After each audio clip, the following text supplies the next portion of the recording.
SEO Basics course. Module 11. Monitoring your progress. Okay, let's recap. In Module 1 we looked at SEO scams and cons, so you can avoid the companies that could cause your website considerable harm.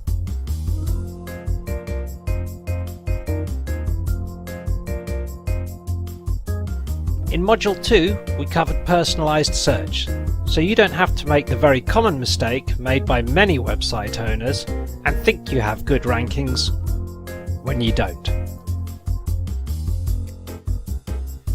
In Module 3 we saw how search engines go about deciding who should be in their search results pages and in what order they should rank. Module 4 was all about how you can decide what you want to rank for in the SERPs, so you don't waste your time trying to compete with much larger players or ranking for phrases no one searches.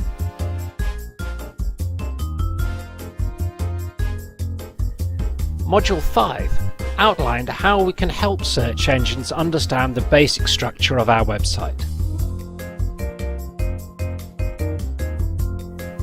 In Module 6 we went through how to check if the key elements of a web page are well optimized.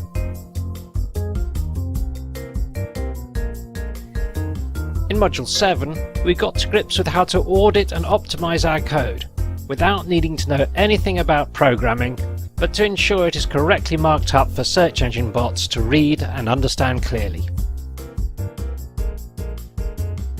Module 8 was all about structuring the pages of a website, so search engines can understand the topic areas in which the site excels. Module 9 covered key areas search engines look at in terms of security, page loading speed and content presentation, and how you can shine in all of them. In Module 10 we saw how you can get your website some authority to boost it up the rankings by getting links from other respectable websites. That's a lot of knowledge, but equally it's vital that you monitor your website's progress to see what benefits you get from the SEO work you do. You should be asking questions like, for which search terms are my rankings improving? Which pages of my website work best? How many of my visitors do what I hoped? Like buy a product, click or tap on an advert, or sign up for a newsletter or service.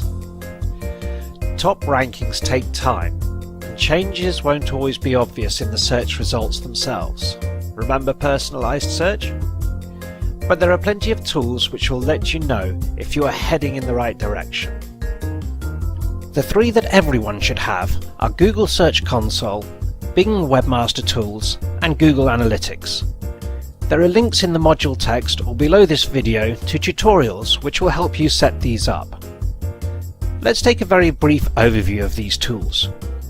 Google Search Console and Bing Webmaster Tools will tell you, among other things, for different search terms, how often you are appearing in searches, how often people are clicking through to your site, where you rank, your CTR, which is your click-through rate.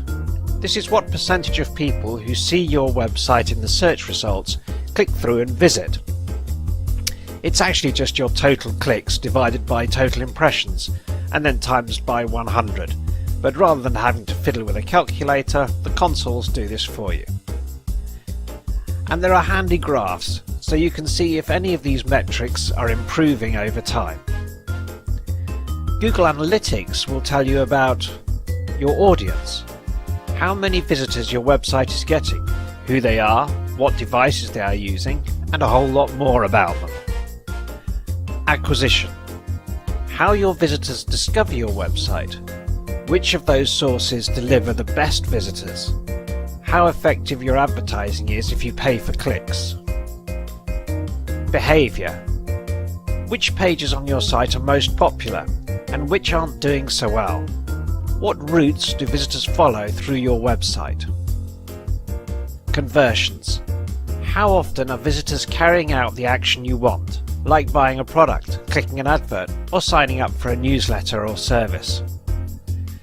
Google Webmaster Console and Bing Webmaster Tools are pretty easy to get around.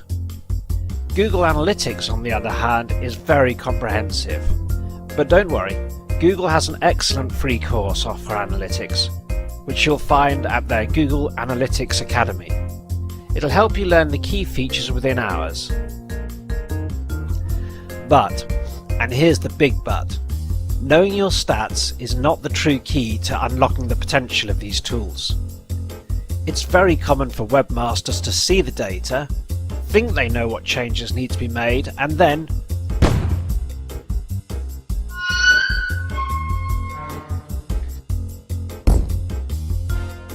be completely baffled when their rankings crash. So let's make sure that doesn't happen to you by learning 2 simple questions you should ask yourself all the time. Question 1. Do I have enough data? Let's go back to our carpentry website and imagine our page about types of wood got 12 visitors.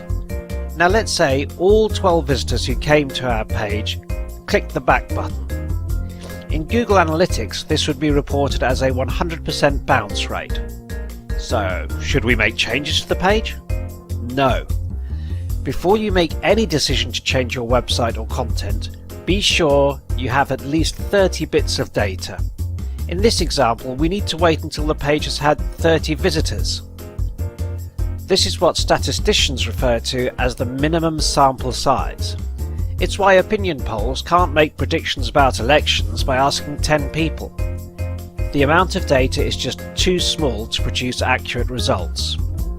So always remember, have at least 30 bits of data before taking action. This is also a great way to spot dud SEO agencies or contractors fast. If they suggest making changes on very small sample sizes, you know they're not competent and need to be dropped. Question 2. What are your benchmarks? Let's consider that bounce rate again, the percentage of visitors who click the back button after arriving at your website instead of clicking a link or carrying out an action. What is a good bounce rate? 95%? 50%? 25%? You would think the lower the bounce rate the better, right? The answer is, however, all 3 could be good or bad. Some top-ranking websites on the internet have bounce rates of 95%, and yet they are incredibly successful and retain their position at the top of the search engines.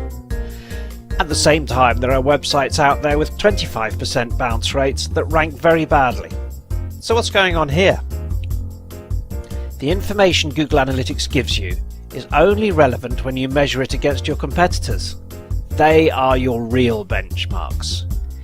If your competitors have a 98% bounce rate and you have a 90% bounce rate, your website is performing much better than theirs in this area. So move on to improve other metrics. But how can you tell what your competitors' benchmarks are?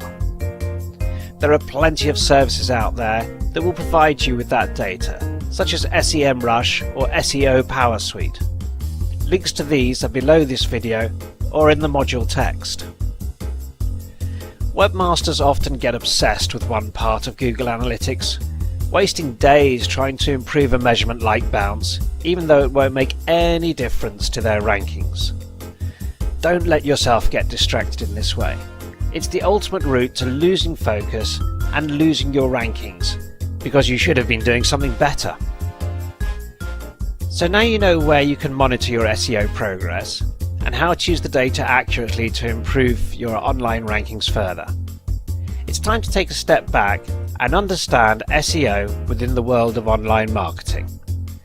That's in the next module.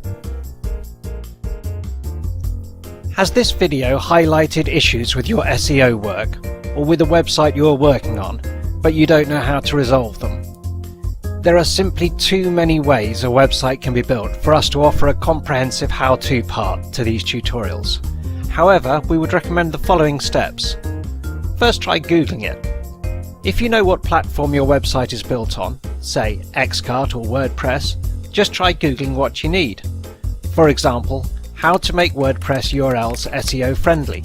To find out how you can make changes to the URLs of your WordPress-based site. You'll be surprised how often issues have already been resolved by others, and sometimes they've even created plugins so you can make the changes you need to without needing any technical skills. If this doesn't resolve your issue, you probably will need the help of a programmer. In this case, see the Need Help link below this video or in the module text for options. That was Module 11, Monitoring Your Progress. Next up, Module 12, SEO in Online Marketing. And, as they always say at the end of these videos, if you like what you saw, remember to subscribe.